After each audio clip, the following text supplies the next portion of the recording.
Pour moi, c'est une des meilleures techniques d'organisation que j'ai jamais testées. Franchement, Lola Didi Family. Aujourd'hui, je te propose de partager mon retour d'expérience sur une nouvelle technique qui me permet d'apprendre jour après jour à conserver mon temps, à gérer mon temps.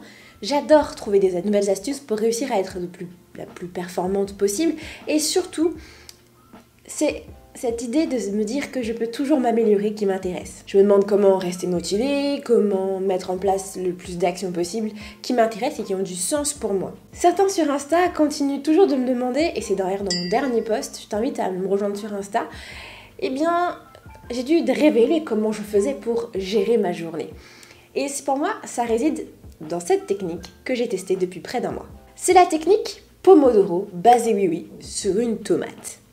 Je te dis ça tout de suite. Ça consiste en quoi? Cette technique, tu verras, elle est très simple à mettre en place. Il y a vraiment besoin de pas grand chose. T'as pas besoin de te lever à 5h du mat. Pas besoin de faire de la gymnastique ou autre sport, aller courir alors que t'as la tête dans le pâté. Pas de mantra, pas de choses compliquées à s'acheter et à avoir pour la modique somme de 99 centimes d'euros. Tu as uniquement besoin d'un minuteur. Aujourd'hui, tout le monde a un minuteur dans son portable, même si tu as un vieux portable, il y en a un dedans. C'est quoi le concept? Ça va être d'enchaîner des cycles de 25 minutes avec 5 minutes de pause. Ensuite, tous les 4 cycles, donc 25 minutes, 5 minutes de pause, 25 minutes, 5 minutes, ainsi de suite, tu vas faire une vraie grosse pause d'environ 15 à 30 minutes, ça c'est selon toi. Pourquoi faire des pauses toutes les 5 minutes? Ça va justement pour aller chercher de l'eau, prendre un thé, te relever de ta chaise, t'étirer, ce genre de choses. Mais les grosses pauses, c'est des moments où on va vraiment prendre le temps, se détendre, faire du sport, on va faire autre chose qui n'a rien à voir avec à mettre ton cerveau en ébullition. C'est-à-dire que tu vas pas switcher pour une autre tâche. Non. Donc tu sais qu'il y a des grosses parties de 25 minutes. Pourquoi s'arrêter toutes les 25 minutes? Parce qu'il est prouvé que le cerveau, au bout de 25 minutes, il va perdre en qualité de concentration. Donc en fait on va avoir notre concentration max jusqu'à 25 minutes, puis ensuite la courbe va décroître petit à petit jusqu'à arriver à une concentration qui va être celle d'une mouche. Et du coup, qu'est-ce qu'on fait pendant ces 25 minutes? Eh bien, bonne question Sherlock, on bosse. Ouais, ça paraît évident mais ouais, on va bosser une seule tâche à la fois. On va se concentrer sur elle, c'est une tâche qu'on aura choisie grâce à notre fameuse to-do list. Je t'en ai parlé dans la dernière vidéo que j'ai déjà faite sur la productivité, sur comment réussir à atteindre tous ces objectifs. Et tu vas pour cela couper l'ensemble de tes distractions. Donc, pas de notifications, pas de télé, pas de choses externes qui pourraient attirer ton œil. On va vraiment venir se mettre dans une bulle de travail pendant 25 minutes. Et bien sûr, ensuite, on va garder une trace de ce qu'on a fait. Donc, soit on va venir rayer sa to-do list. Alors, certains même font un petit champ de tomates et viennent en fait planter une tomate à chaque cycle. Voilà, en plus comme ça permet de se détendre pendant les 5 minutes. Il y a plein de techniques possibles. Tu vas aussi noter ce que tu as fait. Mais du coup, pourquoi cette technique, elle pourrait fonctionner? Eh bien, tout simplement parce que cette technique, elle vient lutter contre la loi de Parkinson qui nous dit que plus on a le temps, plus on le prend. C'est comme... quand on a un énorme bureau, on mettra forcément plus de bordel que sur un tout petit bureau. Là, c'est pareil. Plus tu as le temps, plus tu vas le prendre. Et moi, je me suis vraiment rendu compte que je prenais beaucoup trop de temps à faire certaines tâches parce que justement, elles n'étaient pas limitées dans le temps. Je me suis rendu compte que j'avais déjà atteint mes objectifs au bout de 25 minutes. Pourquoi ça peut fonctionner? Parce que ça suit aussi la loi de Carlson. La loi de Carlson, les deux d'ailleurs, je t'en ai parlé plus en détail dans la première vidéo, mais tout simplement, elle te dit que si tu fais une tâche de manière fractionnée, elle te prendra plus de temps que si tu le fais en une seule fois. Ça paraît évident. Imaginons un papa au foyer qui s'occupe à la fois de faire le repas, de faire les devoirs avec les enfants et en même temps de faire la vaisselle. Il mettra peut-être 1 heure à faire chacune de ces tâches, alors que s'il les avait fait en one shot, eh bien, il aurait mis beaucoup moins de temps que ça.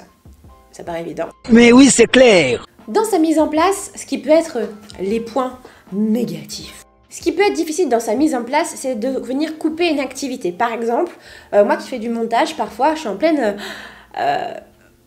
comment on peut dire ça, transcendance créative et j'ai beaucoup de mal au bout de 25 minutes quand ça sonne, je suis là, je suis frustrée parce que en fait il faut que je finisse l'effet que je suis en train de mettre, l'effet que je suis en train de faire. Il faut absolument que ça soit fini.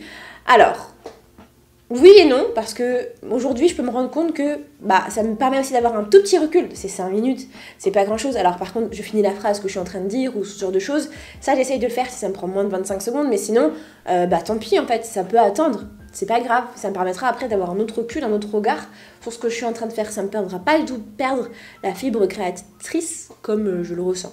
Et du coup, si je sens que ça va être le cas parce que j'ai besoin d'être restée concentrée pendant un certain temps, il y a des tâches où je me dis ça ne peut pas faire partie d'un Pomodoro parce que ce n'est pas du Pomodoro pur, c'est autre chose, c'est de l'artistique, c'est de la passion, c'est du plaisir et du coup on s'arrête pas. Et puis ensuite, ça demande une certaine discipline, la technique Pomodoro, parce qu'il faut s'y tenir en fait.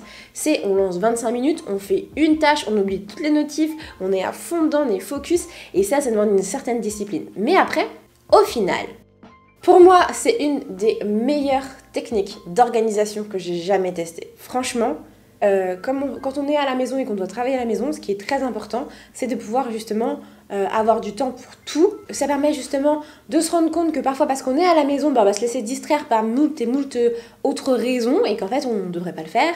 En fait, c'est dur de s'organiser quand on est chez soi et quand on travaille, quand on est son propre boss ou son propre patron, quand on veut le devenir, ou quand on a toute une liste de tâches et ça nous paraît invraisemblable à faire. Parfois, il suffit juste de séquencer les choses et ça sera beaucoup mieux. Ça m'a permis au départ de faire un bilan sur ce que mes activités me demandaient comme temps. J'ai pu définir une recherche de vidéos, combien de temps ça doit me prendre, un montage de vidéos très simple, combien de temps ça doit me prendre, ainsi de suite, plusieurs entretiens téléphoniques, combien de temps ça me prend à peu près.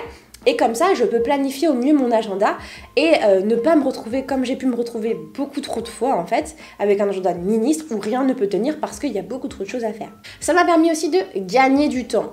Ça paraît pas forcément évident, mais quand on a 2 heures, on a 2 heures. Et puis après, si on veut travailler que 2 heures dans une journée, ça nous permet de gagner du temps, de savoir ce que on n'est pas là, on va pas passer 5 heures non plus à faire une tâche qui en demande 25 minutes. Voilà.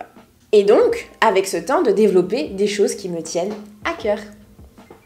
Parce que oui, quand on a du temps en plus, soit on peut l'utiliser pour flâner, pour faire du rien, mais on peut aussi l'utiliser pour faire des projets qu'on aurait voulu attendre mais qu'on ne pouvait pas parce qu'avant on n'avait pas le temps. Ça m'a permis aussi de me rendre compte que faire des pauses, c'est super important. Ça fait du bien au cerveau. Je l'avais dit dans une autre vidéo aussi, mais on s'en rend compte que quand on les fait vraiment. Et donc là, pendant 25 minutes, c'est-à-dire que j'étais loin, et je revenais que quand ça ressonnait, en gros. Et ça fait du bien, en fait. On est là, on se détend, on prend un café, un chocolat. Et c'est tout autant nécessaire à faire fonctionner tout ça. Et pour moi, autre chose qui est bien sur cette méthode-là, c'est qu'elle reste ludique. Pour moi, ça devenait presque un jeu de devoir attendre un certain nombre de tomates, un certain nombre de pomodori à la fin de ma journée. 2 choses qui peuvent t'aider.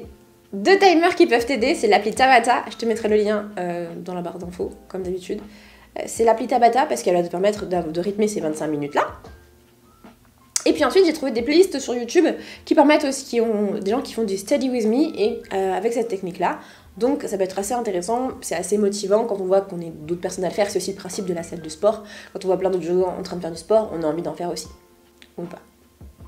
Et j'avais envie de terminer par cette phrase que j'ai trouvée en faisant mes recherches sur le Pomodoro, parce que quand je suis tombée dessus, c'est grâce à Pinterest. Je dis la vérité, c'est sur Pinterest que j'ai vu l'idée de la technique. Mais j'ai trouvé, en faisant plus de recherches sur le sujet, un bon leader fait les bonnes choses, un bon manager fait bien les choses. Pour être meilleur, soyez le leader et le manager de votre vie. Et il n'y a rien de mieux pour clôturer cette vidéo. Bref, j'espère que ce type de vidéo te plaît aussi. N'hésite pas à me le dire dans les commentaires et à lâcher un petit pouce en l'air. Et on se retrouve très vite dans une prochaine vidéo. Bisous la Didi Family. Ciao, abonne-toi et like cette vidéo. N'oublie pas.